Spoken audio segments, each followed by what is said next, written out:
I would say that started 15 years ago only. At that time, it was quite a niche, and just a few companies committed to try to do things better and in a more sustainable way. And now, since this 15 years, there was a lot of development in this direction, especially in the outdoor industry. We had some standards like the Blue Sign standard, where we could measure and where we could have like an input stream management of what goes into the pipe, into the production process.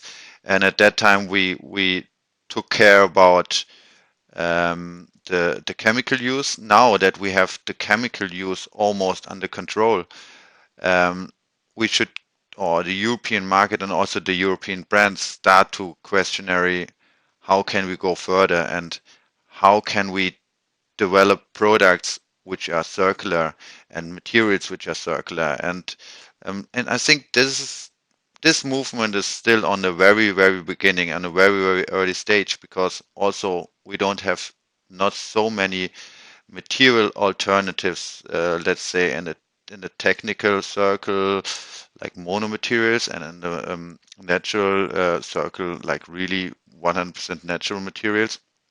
So, but yeah, I mean, the brands are asking more and more, and I think that is like that is the best movement I've ever noticed.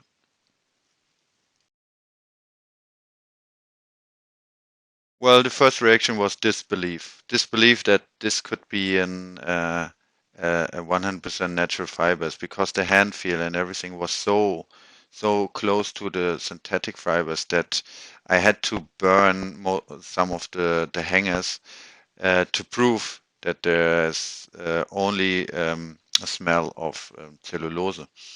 And at that point, most of the companies I contacted first were very happy about this alternative, because they have been searching for these kind of materials for long, and it opened them the opportunities to do, for example, tracking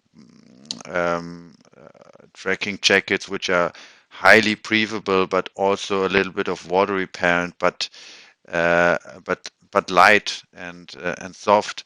And yeah, I mean, most of the brands, or no, almost all of the brands have been very excited about the collection. And well, you can see it in the European market. The natural laboratory becomes more and more popular, and you can see more and more materials on the market. And I think that's a good sign, because if we want to have at least a substitute for the synthetic fibers in the performance outdoor industry, then the natural laboratory can help here.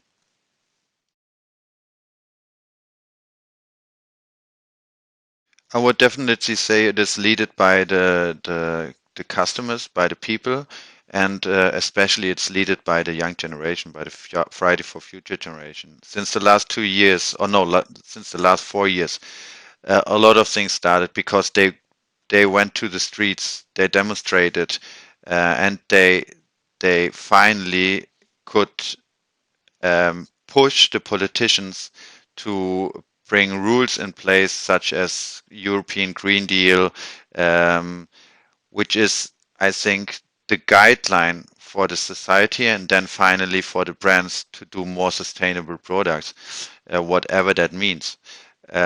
So yeah, I would say it's led by the people.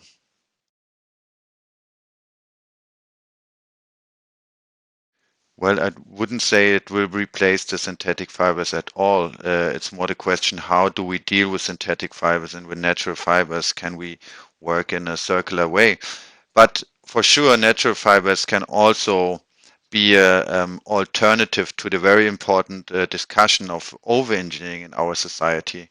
And so I would say that natural fibers can provide performance fabrics for 90% of the daily needs of the people. And I think that's the most important, without any um, microplastic pollution.